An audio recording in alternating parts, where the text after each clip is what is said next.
Hey guys, welcome back to my channel. So यार Redmi Note 12 Pro 5G आप देख सकते हो मेरे पास है यहाँ पर। इसको मैंने काफ़ी अच्छे से मॉडिफाई भी किया हुआ है, देख सकते हो आप लोग। तो यार मैं इसको काफ़ी दिन से यूज़ कर रहा हूँ, लगभग मुझे 2 महीने हो गए इसको यूज़ करते हुए। तो आज मैं इस वीडियो में बताऊँगा कि आप इस फ़ोन को आपको इसको लेना चाहिए या नहीं लेना चाहिए। मतलब ये वीडियो देखने के बाद आपको पक्का पता चल जाएगा कि इसको लेना चाहिए या नहीं लेना चाहिए। और इस प्राइस में आपको और भी फ़ोन मिलते हैं तो उनके बारे में इस वीडियो में बात करूँगा। तो अगर आप मेरे चैनल पर पहली बार आए तो नीचे जो सब्सक्राइब का बटन है यार प्लीज़ दबा दो यार, सब्सक्राइब कर लेना। बहुत जल्दी हम लोग 7K पहुँचने वाले हैं। एंड वीडियो को लाइक भी ज़रूर से कर देना। So without any further due let's get started.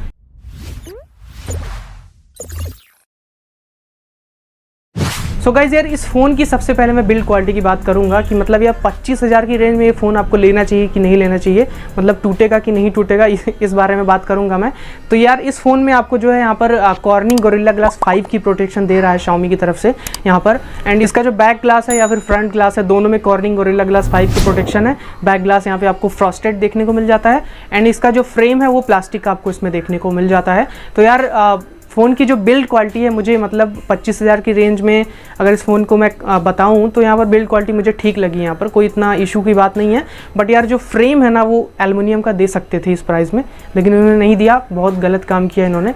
तो यार बिल्ड क्वालिटी यहाँ पर मुझे एवरेज ही लगी, बहुत ज़्यादा अच्छी नहीं है, लेकिन यहाँ पर आपको ठीक देखने को मिल जाती है। अगर मैं बात करूँ यहाँ पर डिस्प्ले, गाइस यार आपको डिस्प्ले जो है 6.67 इंच की super AMOLED full HD plus display आपको इसमें देखने को मिल जाता है, जो कि डॉल्बी विजन के साथ आता है यहाँ पर। मतलब डॉल्बी विजन इसमें सपोर्ट है। एंड यहाँ पर वाइड वन L1 भी सपोर्ट है। तो यहाँ पर जो है आप बहुत अच्छे तरीके से सारे HD कंटेंट यहाँ पे देख पाओगे। साथ ही साथ इसमें जो है HDR का भी सपोर्ट है। एंड यहाँ पर जो 4K वीडियोज़ है आप काफ़ी अच्छे से यूट्यूब में प्ले कर पाओगे। मतलब मैंने यहाँ पर प्ले करके देखा था 4K वीडियोज़, आप देख सकते हो। यहाँ पर सैम्पल भी कुछ मैं इसमें ऐड कर रहा हूँ। तो यहाँ पर 4K वीडियोस बहुत अच्छे से चल जाते हैं। एंड जो इसमें इसका जो डिस्प्ले की बेजल्स है वो भी बहुत ही ज़्यादा कम है यहाँ पर। मतलब इस फ़ोन में अगर कुछ अच्छा है ना बहुत ज़्यादा तो वो है इसका डिस्प्ले गाइस, बहुत ही ज़्यादा बेहतरीन डिस्प्ले है।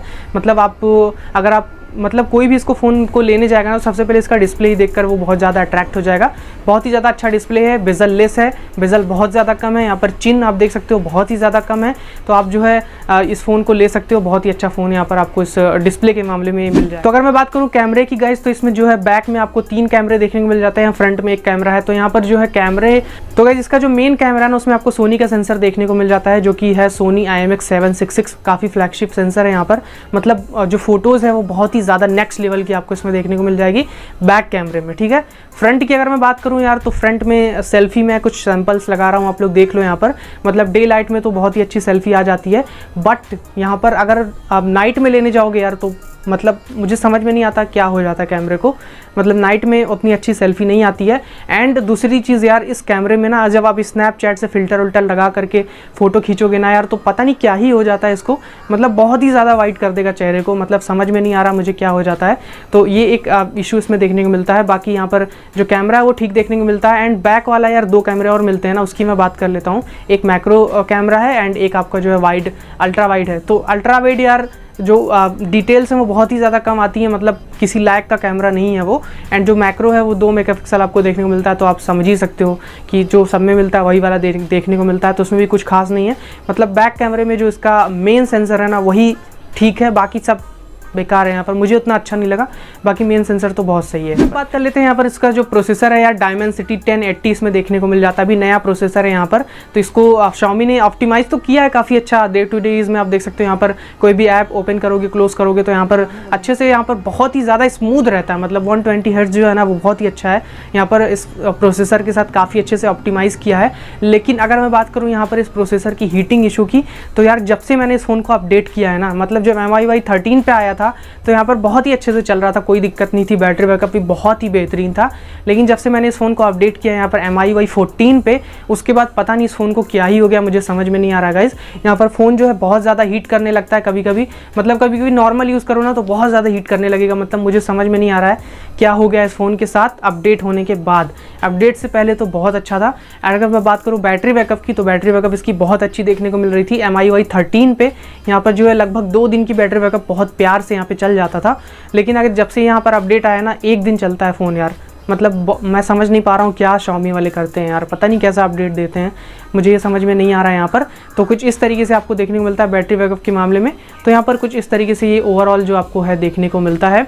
अगर मैं बात करूँ इस फ़ोन को लेना चाहिए कि नहीं लेना चाहिए, तो अगर आपको जो है गेमिंग करना है तो आप इस फ़ोन को मत लेना। मतलब गेम तो मतलब भूल ही जाओ आप, बहुत अच्छा नहीं चलता इसमें। BGMI जो है 60 FPS यहाँ पर इसमें बाय डिफ़ॉल्ट अनलॉक देखने को मिलता है, बट यहाँ पर FPS काफ़ी ज़्यादा ड्रॉप होते हैं जब फ़ोन हीट हो जाता है तब। तो अगर आपको फ़ोन लेना ही है गेमिंग के लिए तो आप Redmi K50i के लिए जा सकते हो। एंड अभी सेल आ रही है रिसेंट में, अभी देख सकते हो आपको फ्लिपकार्ट पे सेल देखने को मिलेगी।